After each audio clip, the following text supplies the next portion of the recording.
Un objet pesant des milliards de fois la masse de notre Soleil devrait être facile à trouver, n'est-ce pas? Malheureusement, il se peut que ce ne soit pas si simple, et on a même assisté à la disparition d'un trou noir. Partons en voyage jusqu'à l'amas de galaxies Abell 2261, hébergeant en son centre un trou noir supermassif. Du moins, c'est là qu'il est censé se trouver. Mais il s'avère que ce phénomène spatial géant est introuvable. Les trous noirs supermassifs sont des monstres gigantesques qui tournent lentement au centre de leur galaxie d'origine. Ils rassemblent autour d'eux d'énormes nuages de gaz et de poussière, ce qui les fait gonfler jusqu'à atteindre des tailles inimaginables pour l'esprit humain. Si un trou noir supermassif, comme celui qui se trouve au centre de notre galaxie, la Voie lactée, se rapprochait ne serait-ce qu'un peu de notre système solaire, nous serions condamnés.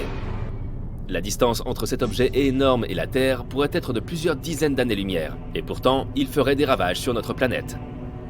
La Terre, ainsi que les autres éléments du système solaire, seraient entraînés dans l'orbite du trou noir et condamnés à tourner autour de lui pour l'éternité, ou plus longtemps.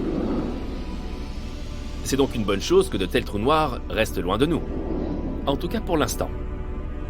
Voyons donc ce qui s'est passé avec ce trou noir supermassif qui s'est enfui de ce gigantesque amas de galaxies situé à environ 2,7 milliards d'années de notre planète. Les scientifiques l'ont recherché avec l'aide de l'observatoire à rayons X Chandra et du télescope spatial Hubble de la NASA, mais sans aucun résultat jusqu'à présent.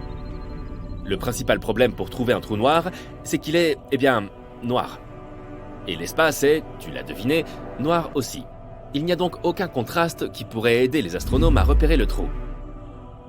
Mais ils n'ont pas baissé les bras pour autant.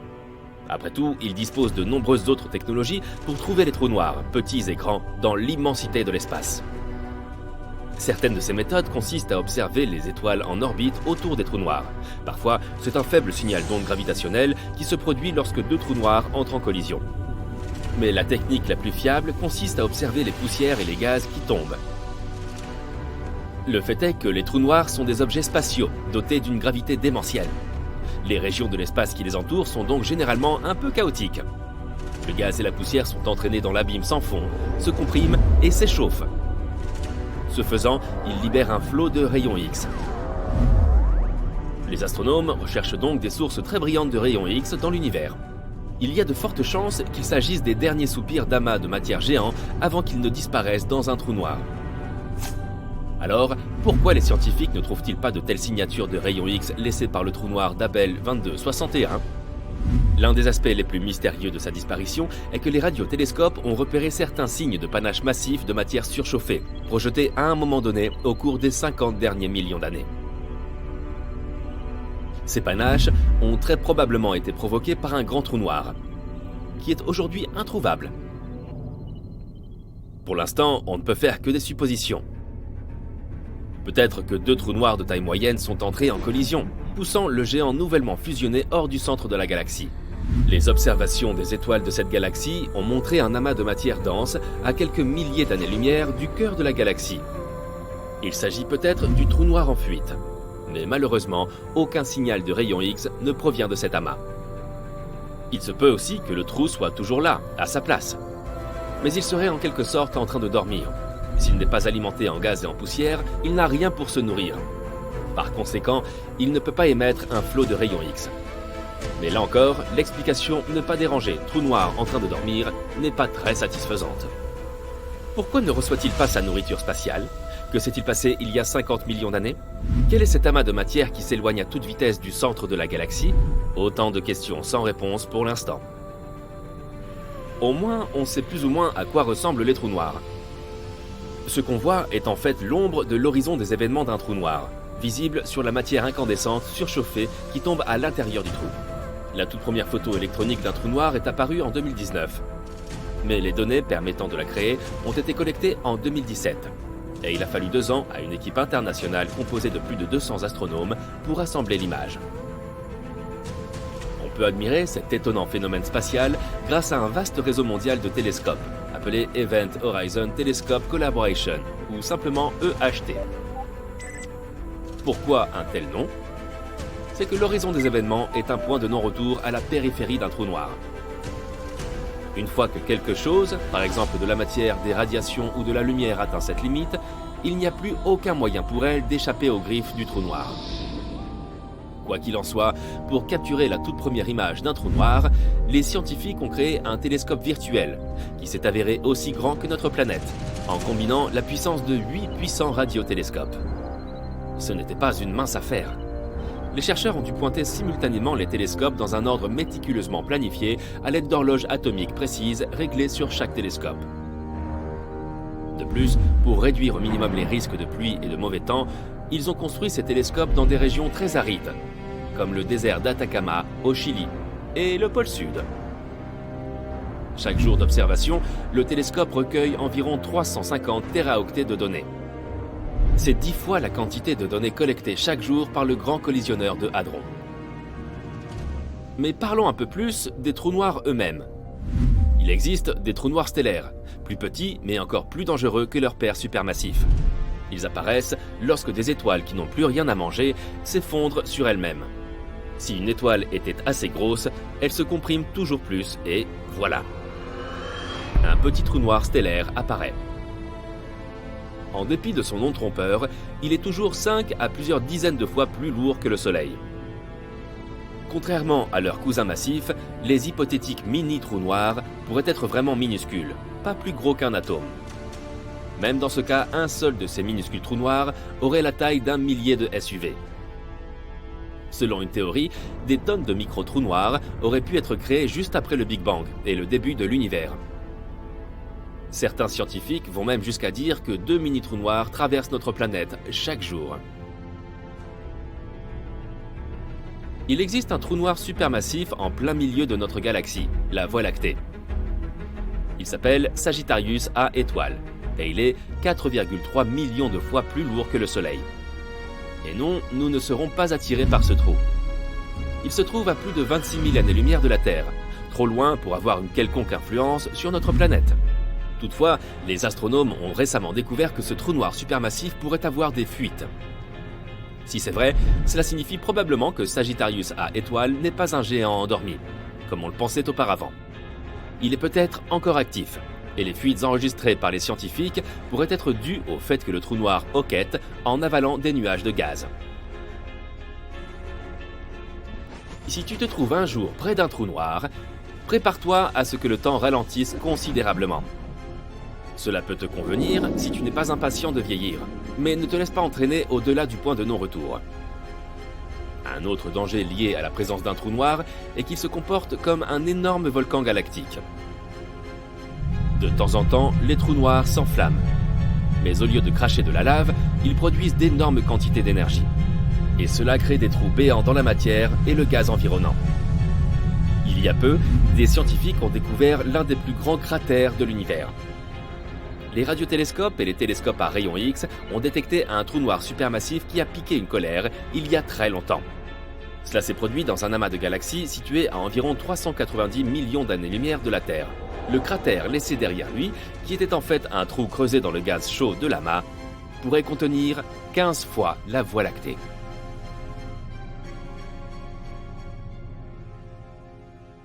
Tout d'abord, parlons du temps et de l'espace. Imagine que tu dessines une ampoule électrique sur une feuille de papier. Puis tu prends une autre feuille et tu dessines la façon dont elle s'est allumée. Pour l'instant, ce n'est qu'un petit cercle de lumière. Une autre feuille, le cercle de lumière s'agrandit. Il devient de plus en plus grand jusqu'à ce que, finalement, il se transforme en un énorme cercle. Dans la réalité, l'ampoule s'allume en un clin d'œil. Parce que la vitesse de la lumière est plus rapide que l'univers. Mais ici, sur nos dessins, on a capturé la propagation de la lumière image par image. On voit comment au fil du temps, la lumière est passée d'un petit point à un grand cercle. Mais si tu empiles ces cercles, ça ne te rappelle pas une certaine forme? Par exemple, un cône? Exactement. On appelle ça un cône de lumière. Et le temps est l'axe central de ce cône. Pourquoi? Parce que la lumière se transforme d'un petit point en un grand cercle au fil du temps. Pour s'en souvenir, dessinons un vecteur temps, une flèche à l'intérieur du cône. Elle va du passé vers le futur. Pendant ce temps, les cercles représentent l'espace. Dans l'espace, on peut se déplacer comme on veut, dans n'importe quelle direction, vers le haut ou vers le bas, en zigzag et ainsi de suite. Mais peu importe les zigzags qu'on dessine, on avance toujours le long de la ligne de temps. On ne peut pas revenir en arrière et on ne peut pas arrêter le temps. Cela nous aide à définir le temps et l'espace. Le temps est la direction dans laquelle le cône de lumière est orienté. C'est la direction où tous nos chemins mènent et où se trouve inévitablement notre avenir. Et l'espace est toute la variété de directions perpendiculaires à la ligne de temps. Ce graphique est très simple. S'il pouvait être appliqué à l'univers entier, alors le temps s'écoulerait de la même façon partout. Cependant, si tu as vu au moins quelques films de science-fiction populaires, tu sais que ce n'est pas le cas. En réalité, le temps peut s'emballer. Par exemple, si tu te détends près d'un trou noir, ce qui ne sera que 2 heures pour toi peut s'avérer être 20 ans pour ton ami resté sur Terre. Mais pourquoi ? Prends une grande respiration. Maintenant, la gravité entre en jeu. Tu t'es dit sans doute que c'est simplement cette force qui nous aide à tenir sur le sol. Mais c'est beaucoup plus complexe que ça. La gravité est l'une des forces physiques de base de notre monde. Et elle est incroyablement puissante. Elle est même tellement puissante qu'elle peut déformer l'espace et le temps. Elle peut littéralement influencer la vitesse du temps comme un sorcier tout-puissant. Comment ? Pour le comprendre, prenons quelque chose de légèrement plus gros qu'une ampoule. Par exemple, une supernova. Quelque part dans l'univers, une étoile vient d'exploser. Comment le sait-on ? Rien dans l'univers, aucun son, aucune onde radio, rien ne voyage plus vite que la lumière. Donc on ne prend conscience de la naissance d'une supernova que lorsqu'on la voit. Et cela n'arrive que lorsque son cône de lumière grandit suffisamment et atteint notre planète. Donc le cône de lumière grandit et grandit. Jusqu'à présent, tout va bien. Et finalement, il atteint notre planète. Mais il y a un hic. Notre planète est massive. Très massive. Et elle a une gravité assez forte. Alors que se passe-t-il ? La gravité change la direction du cône de lumière. Elle commence à attirer le cône vers le centre de notre planète. Et avec elle, elle attire aussi notre flèche du temps. Cela signifie qu'elle ralentit le temps. Et plus le cône de lumière est proche de nous, plus la flèche se courbe. Et plus le temps ralentit. Qu'est-ce que ça signifie ? Ça signifie par exemple qu'une montre autour de ta cheville sera en retard par rapport à une montre à ton poignet, que ta tête vieillit plus vite que tes jambes, et que les astronautes en orbite terrestre vieillissent un peu moins vite que les gens sur Terre. C'est ce que les scientifiques appellent la relativité générale. Ok, mais quel est le rapport avec notre sujet ? Comment peut-on comprendre ce qui se passera si on échange l'espace et le temps ? Ne t'inquiète pas, on y arrive. Imagine maintenant un corps cosmique avec une gravité incroyablement forte. Il déforme tellement le temps et l'espace qu'on a l'impression qu'ils s'échangent. C'est un trou noir. Il attire absolument tout vers son centre. Aucune étoile, aucune planète, aucune lumière ne peut y échapper. Disons que notre cône de lumière s'en approche. D'abord, comme d'habitude, le temps commence à se plier vers le centre du trou noir, attiré par sa gravité. Mais la gravité est très forte, si bien qu'il se courbe de plus en plus, et le temps va de plus en plus lentement au fur et à mesure que tu t'approches du centre. À la fin, le cône de lumière traverse la limite du trou noir, ce qu'on appelle l'horizon des événements. À ce moment-là, il s'est tellement déformé que maintenant il pointe littéralement vers le bas. On peut dire que le temps a changé sa direction. Le temps pointe vers le bas. Qu'est-ce que c'est que cette absurdité ? Ce sera plus facile à expliquer avec un exemple réel. Imagine que tu es un astronaute un peu fou qui a décidé de sauter dans un trou noir. Et il y a un observateur dans un vaisseau spatial qui te regarde faire ça. Au début, pour toi, rien ne change. Regarde ta montre. Tu vois que 5 secondes se sont écoulées. Tout va bien. Mais que se passe-t-il pour l'observateur ? Tout d'abord, tu vas tomber pendant un très long moment. L'observateur est assis là depuis 50 ans. Et tu tombes toujours, parce que ton temps a ralenti. Deuxièmement, comme l'espace est également déformé près d'un trou noir, l'observateur verra que tu commenceras à t'étirer comme un spaghetto. C'est un terme scientifique d'ailleurs, qui porte le nom de spaghettification. Et puis tu franchis enfin l'horizon des événements. L'observateur ne te voit plus. La lumière ne peut pas s'échapper d'un trou noir, donc ton image n'atteindra pas l'observateur, même si tu es toujours à l'intérieur. Et que se passe-t-il pour toi ? Et si tu avais survécu d'une manière ou d'une autre, rappelle-toi que la flèche du temps pointe vers le centre du trou noir. Cela signifie que désormais, le centre du trou noir est ton avenir. Ce n'est pas un lieu, c'est un destin que tu ne peux pas changer. Et l'endroit d'où tu viens, ainsi que le reste de l'univers, n'existe plus pour toi. Parce que maintenant, ce n'est pas un lieu, mais un événement du passé. Et comme tu ne peux pas remonter le temps, tu ne pourras jamais revenir. Mais qu'est-ce qui se trouve autour de toi? Un chaos complet. Les rayons de lumière se déplacent maintenant dans toutes les directions, en avant, en arrière, et ainsi de suite. Les rayons représentant les événements du passé, du futur, du présent, tout cela se déplace autour de toi. En réalité, l'espace et le temps n'ont pas échangé leur place. Mais on a l'impression qu'ils l'ont fait, parce que dans l'espace, tu ne peux plus faire qu'avancer, comme si tu suivais une ligne droite. Et le temps, reflété dans les rayons lumineux, t'entoure partout et se déplace dans toutes les directions possibles. Et là, on retourne au début. Cet exemple horrifiant nous aide à imaginer ce que l'on ressentirait si le temps et l'espace étaient inversés. Bien sûr, tout cela n'est que théorie et supposition. L'idée même que nous nous déplaçons dans une direction, celle que nous n'avons pas choisie, et qu'il y a un chaos temporel complet autour, semble assez effrayante. Et pourtant, ce serait une expérience très intéressante. Tu es partant ? Tu es peut-être déjà tombé sur un trou noir même sans le savoir. Pas un vrai, comme ceux qui se trouvent dans l'espace, mais un trou noir sur Internet. Cela peut arriver lorsque le site web auquel tu essaies d'accéder ne se charge pas ou que ton courriel semble se perdre à jamais dans le cyberspace, sans jamais atteindre son destinataire. Une équipe de recherche d'une célèbre université américaine a commencé à examiner ce phénomène et ce qu'elle a trouvé est étonnant. Pour commencer, le fait que des éléments se perdent sur Internet arrive bien plus souvent que tu ne le penses. Pour aider à identifier ces points faibles, les chercheurs ont créé une carte interactive en ligne, qui se met à jour toutes les 15 minutes. Sur cette carte, les trous noirs en ligne sont signalés par des drapeaux rouges.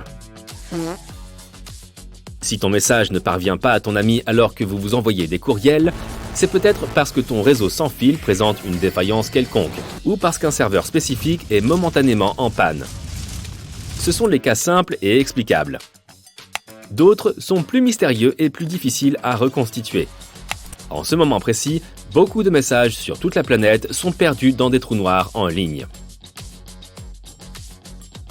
Il faut savoir que toutes les informations envoyées sur Internet circulent comme des paquets, transportés d'un endroit à l'autre, même dans les coins les plus reculés du monde. La plupart des gens ont déjà fait l'expérience de la perte d'un objet qu'ils avaient commandé par courrier, que ce soit une lettre ou un colis. Il a peut-être été détruit ou est tombé du véhicule de livraison lors du chargement ou pendant le transport. Généralement, la société de transport ou le vendeur prend en charge la perte, en te remboursant simplement l'argent que tu as dépensé ou en renvoyant le produit. C'est la même chose avec les informations en ligne, sauf que dans ce cas, on n'a aucune idée d'où elles vont une fois qu'elles sont perdues. Voici comment fonctionne la carte interactive. Les chercheurs envoient des messages de test à travers le monde pour rechercher les ordinateurs qui peuvent être joints. Les courtes défaillances de communication sont ignorées, mais cela devient des trous noirs lorsqu'ils ne répondent pas dans les 15 minutes. Dans l'ensemble, la recherche a révélé que plus de 7% des ordinateurs du monde entier ont connu ce type d'erreur au moins une fois en 3 semaines. Cette carte a-t-elle permis de comprendre ce que sont réellement les trous noirs d'Internet ? Pas vraiment, mais c'est un premier pas vers la découverte de ce mystère. Jusqu'à présent, elle a surtout été utile aux opérateurs de réseaux professionnels, qui ont vraiment besoin de maintenir le bon fonctionnement d'Internet. Un autre phénomène qui a fait sensation sur Internet a été l'histoire de la chanson la plus mystérieuse du web. Elle remonte à 2007, lorsqu'une personne a posté le clip d'une chanson sur le site d'une station de radio canadienne. Le même commentaire indiquait que la chanson avait été enregistrée par une station de radio allemande, il y a quelque temps, mais n'avait aucune idée de l'identité du chanteur ou de l'ancienneté de la chanson. La chanson elle-même n'a pas beaucoup aidé non plus. Elle avait un rythme simple, des voix monotones et ressemblait beaucoup à la plupart des hits des années 80. Elle semblait familière, mais en même temps, il était vraiment difficile de savoir d'où elle pouvait provenir. Les informations sur cette chanson se sont répandues, comme une traînée de poudre sur Internet. Mais personne ne savait vraiment qui l'avait écrite, qui la chantait, ni même quand elle avait pu sortir. Il n'a pas fallu longtemps pour que des internautes commencent à la qualifier de « chanson la plus mystérieuse d'Internet ». La personne qui a initialement posté le commentaire a fini par se joindre à la recherche en disant que c'était son frère qui avait enregistré la chanson dans une station de radio des années auparavant. Il trouvait la chanson sympa et espérait qu'elle serait éventuellement rejouée pour qu'il puisse découvrir le nom de l'artiste. Cela n'est jamais arrivé. Au fil des années, d'innombrables personnes ont essayé de revendiquer la propriété de la chanson, mais il a été prouvé que c'étaient tous des imposteurs. Certains ont même pensé que le post original, cherchant à savoir qui était l'interprète, n'avait d'autre but que d'attirer l'attention et de créer quelque chose de viral. À ce jour, personne n'a trouvé l'auteur de la fameuse chanson. Mais depuis ce premier cas, les communautés en ligne ont aidé beaucoup de gens à identifier leurs airs préférés anonymes. D'autres mystères d'Internet sont bien plus effrayants. En juin 2011, un jeune homme nommé Frank est décédé soudainement d'un problème cardiaque. 5 mois plus tard, son ami Tim a commencé à recevoir des emails de sa part avec un objet bizarre qui disait simplement « Je regarde ». Outre cette introduction intrigante, le courriel contenait également des informations que seuls les deux hommes pouvaient connaître. Quelque temps auparavant, ils étaient tous les deux dans le grenier de Tim, en train de discuter de ce qu'il avait fait de cet espace. Pour autant que Tim le sache, personne d'autre n'avait entendu cette conversation. Bizarrement, le courriel incitait à Tim à commencer à nettoyer son grenier pour qu'il puisse enfin l'utiliser. Son meilleur ami n'était pas le seul à recevoir des emails de l'au-delà. Le cousin de Frank a également reçu un message de sa part, parlant d'une cheville cassée.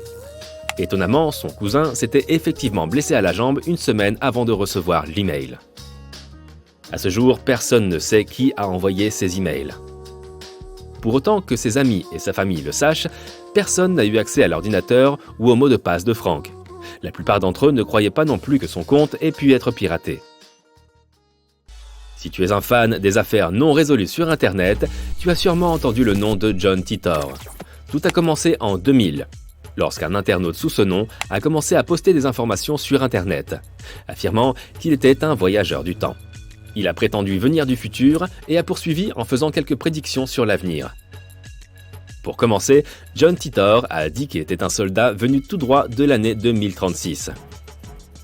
Dans cette année spécifique, un virus informatique avait soi-disant déjà détruit le monde. La raison pour laquelle il est revenu était de récupérer un ordinateur IBM de 1975, qui était crucial pour sauver le monde du virus. Techniquement, il n'avait pas besoin de voyager dans les années 2000, mais il a fait un petit détour car il voulait rendre visite à son moi de 3 ans.